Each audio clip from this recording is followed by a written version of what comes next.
good morning, everyone, excellencies and distinguished guests. It's truly a pleasure to be here. And I specifically wanted to thank Dipali, both for the introduction and for her steadfast leadership of our Asia Regional Office, and to her and the Asia Regional Office team for actually making today happen. Thank you so much for taking the kernel of an idea and putting it into sustainable things.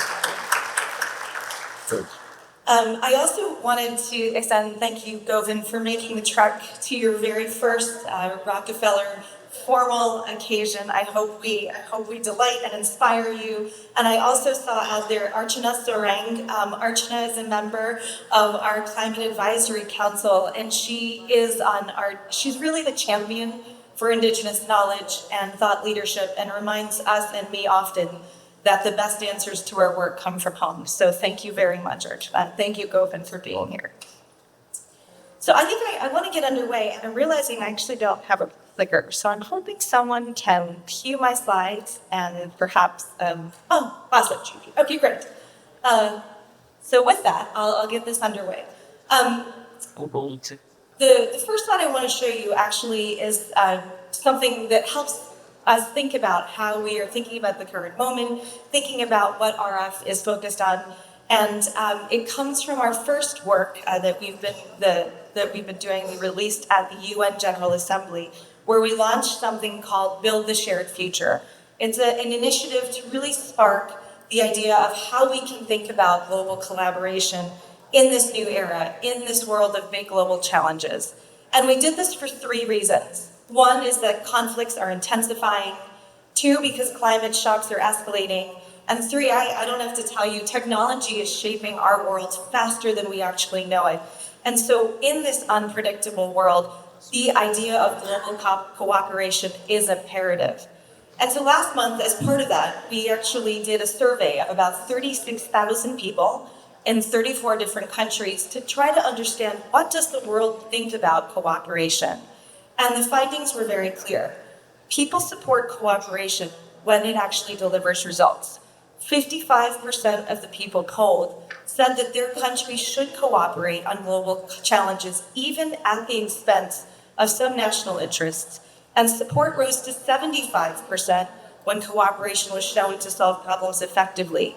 Now, I want to give credit to this region, because actually when you downscale and look at the results, optimism was the strongest in Asia. Support for international cooperation climbed to 64% across East and Southeast Asia.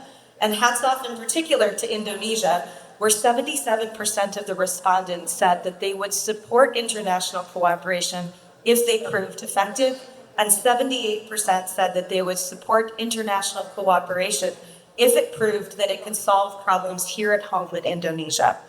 And so this tangible commitment to cooperation, I think, and collaboration was really key across all of the UNGA week, and it really gave me the optimism that we as a global community can really drive and strengthen the path forward. And a lot of this optimism, I think, came from what I saw emerging out of Asia, Africa, Latin America, Liana, because it was either about pioneering climate adaptation strategies, talking about new models of regional cooperation. These regions, the global south, is showing how we can actually chart a positive path forward. I think it's even more important because these regions, and Asia in particular, is on the front lines of climate change. And I was going to show you a chart, which is not a great chart because it shows that the land temperature in Asia the land is actually warming at 2 times the global average. And so the storms, the floods, they take a more devastating toll here than other communities around the world.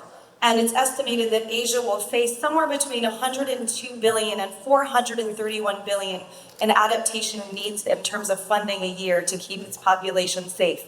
And then downscaled to people terms, that's 100 million Southeast Asians who are subjected to extreme weather, extreme heat, forcing families and livelihoods and communities to continue to rebuild again and again. And so, as you sort of saw in the poll this morning, Asia has had a remarkable history to drive and to lead, and for more than 112 years, the foundation has really tried to stand by the side of the communities here at home. And for those who got it right, in 1917, we helped establish the Peking Union Medical College, one of the biggest grants we've ever made to help build public health systems across Asia. And right here in Indonesia, through partnership with the government, through private sectors, through civil society organizations, we started our work in 1920 with hookworm control and sanitation campaigns in Java. And then we made investments in public health, education, and then actually helped Indonesia's rice industry grow in the 1960s. From 2008 to 2019, we helped, and Ashwin Dayal was key, and so was Dipali, thinking about how we build resilience in cities here in Indonesia. And I had the privilege of being part of the 100 Resilient Cities team that worked with the Asian Development Bank and others on the BRT trends in Semarang. And so it was really a chance to try to think about how we build cities and urban leadership and protect those communities. And then today, we continue to partner on health, on food systems, on energy transformations through the Global Energy Alliance for People and Planet in Wuchang. I see you here. Thank you for your leadership. And to the G20 Blended Finance Task Force, thank you so much for creating this space to continue to drive progress. So I think the story's changed. From once was a country and a region that primarily received development support, we're into a place of the most boldest direct solutions that are driving progress both here in Indonesia, in Asia, and around the world. And so across Asia, thanks, that's great. Okay, so across Asia, thank you. I'm coupling this with slides now. So I just wanted to share, Asia's philanthropic surge is moving beyond charity to systemic change, leveraging blended finance, impact investing, cross-sector partnerships to really tackle those root causes. And the Bridgespan report that we helped support that came out in June said that 50% of the largest Asian philanthropies were created in the last 20 years. And that's remarkable because the statistic globally is 20%. So that means philanthropy here is younger, it's investing in climate innovation, it's investing in resilience. And then the last piece of it is that you have a strong policy, a strong enabling environment, strong venture capital industry that's bringing that financial acumen alongside that technological capacity to lead. And so, Dipali, I'm suggesting it's not just Asia for Asia, but really Asia to the world solutions that are coming out of here that is driving that. And there are really four things that I think we really are focused on making sure that we continue to help partner with you and drive. That's ambition, finance, innovation, and talent. And I just want to hop through those and share those thoughts with you. You said, oh, that's that. I'm so sorry. There we go. All right, ambition. So, first of all, Asia's thinking bigger and bolder about how to drive growth. And one of the statistics that I think is really remarkable is that half of the world's renewable energy capacity is here in Asia. And that 5 of the 10 top countries who are driving solar power generation are here. In Indonesia, the ambition is to reach 70% renewable energy by 2045. And our partner, the Global Energy Alliance for People and Planet, is advancing this ambition by moving private, public, and philanthropic capital to make sure that we transition coal plants while de-risking renewable replacement, making sure that we support the solar, wind, and battery storage projects like the floating plant in Batam, like the wind and battery storage project in Tanah Laut, and making sure that we also support powering that last mile community so that fisher people can actually preserve their catch and bring home food and have food security and bring home livelihoods to their families. These are more than just pilot projects. What we're trying to do is set up that blueprint that can be those models that, if we get them right, can really deliver long and lasting change. Now, we spend a lot of time talking about finance. It's the thing that constantly forestalls progress. And it's really exciting to see how Asia is paving that way for global leadership and transition finance. And a finance that delivers that transition, creates jobs, makes that clean energy shift something that's not just ambitious, but actually achievable. And so through the work that we're doing through the Coal to Clean Credits Initiative, we aim to replace 100 coal plants with renewable energy through 2030. And so alongside a long list of partners, we're working to transition the South Luzon coal plant in the Philippines from coal to renewable energy. And I had the pleasure to visit it with Dipali a couple of years ago. And Walking through that plant, we had a chance to listen to the people, and it wasn't just the machinery and the coal plants, it was the people. And it was them and the hope of them who shared their enthusiasm about how they saw cleaner air, new jobs, new training as a real part of their future and something that they were excited about, so that when we actually get this right and done, it will be proof that a clean energy future is within our reach without leaving communities behind. It's a coming down. Innovation. Because when it comes to climate resilience, Asia has really not just been coping, it's actually been leading. And across the region, we see technology, finance, AI really coming to the fore of how communities are driving impact. In Dhaka, in 2024, Dhaka faced some of the worst heat waves ever imaginable. And because of really good prior planning, the early action protocol kicked in, alerting over 1 million people, deploying water and cooling solutions, supporting vulnerable households. And this is a picture of a community organizer actually teaching communities how to actually cope with heat. And then there's AI. There was a woman named Sarita Damle. She is a mother of 2 and a farmer. And she was very, very skeptical of AI, but she didn't have time for technology, and she didn't want to focus on something that didn't deliver. But when a pest actually threatened her maize and lentils, she turned to something called Farmer Chat, which is an AI-powered development app that was developed in partnership with an organization called Digital Green in partnership with OpenAI. And that Farmer Chat actually gave her instant organic solutions. She tried them, they worked, and now she's a believer. And that is the intersection of technology meeting tradition, making sure that we're revolutionizing farmers and farming practices, empowering women, and building resilience against climate change. Through this app, 3 million farmers have been reached, and those communities that have been using it have actually seen a 20% increase in yield. That's incredible, alongside the fact that that technology extension, which usually costs about $35 per person, comes down with Digital Green to about $3.50. And then with the advent of AI and integration, comes down to 35 cents. So that means solutions aren't just theory, it's actually affordable, it's within our reach, and it gives people a real chance to thrive in a climate warped world.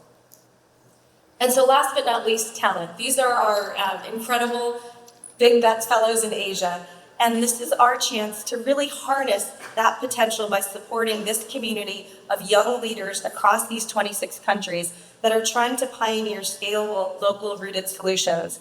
In Nepal, Uttam Pudaisini is leveraging technology to make sure that we look at a hyper-local level at the climate risks and making sure that we reach 1 million households by 2030. And Uttam, I don't know if you're here. I saw you on the list, but if you're here, I would love you to stand up so people can actually see you.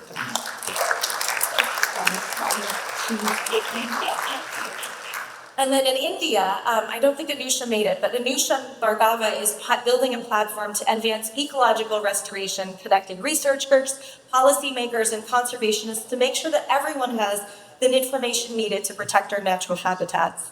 And then last but not least, in Indonesia here, Mustika Wijaya is helping 300 villages access clean water through the use of innovative solar-powered pumping water systems. And Mustika, I think you're here too. Could you stand up so everyone can see you and acknowledge them? So these fellows and many across the region are proving that Asia's young people are actually leading the way for our communities and around the world. And with 60% of global youth living here in the regions, we must continue to create those pathways and opportunities that unlock their full potential. And so last night, over our prep dinner session at the foundation, we talked a lot about, the question was asked, what was your resonant memory most from Climate Week? And I think my jet-lag brain uttered some stats about philanthropy, but now having slept on it, what I would have said, what really resonated with me is a conversation I had with Johan Rockström. He's an incredible climate scientist. And what he said to me was hey Liz, one of the things that I'm most concerned about is we're actually crossing one of the tipping points. The polar ice continues to melt so fast, the ocean is warming, and so much so that the Gulf Stream has the potential to start slowing. And that in English terms, as I explained it to my mom, meant that Europe won't actually have the weather that it's used to. And that means the rest of us won't have the weather that we're used to. And I share that because I think you made the time out of all the things you could do to join us here because you also have that shared belief that the stakes are too high and the opportunities are too great and the realities are too great to ignore. And so what I hope you will do in this room and what we build in this room has to move across borders. It has to move into policy and has to move into practice. We have, as I said, the solutions, the talent, the ambition. We're on our way with the finance. And as DePauli said, it's now time to scale. And so scale to me means really incredible South-South collaboration. Juliana, I'm so glad you're here to make sure that we think about the intersection between Latin America and Asia. It means no more safe bets. It means no more pilots without a sustainability plan.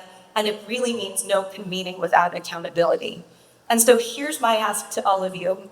Before we leave on Wednesday, I hope you walk out of here with a new shared commitment that you did not come here with for people and planet, so that we're actually making commitments that deliver progress, that deliver outcomes for people. Because while I do love a good ASI and a good selfie, that's not how we measure results here. It's really about how what we do here starts differently, and it starts today. Because the people in this picture are counting on all of us here to make a difference for them. So count on the Rockefeller Foundation. We're excited to build here with you, and thank you so much for being here, and thank you for your time.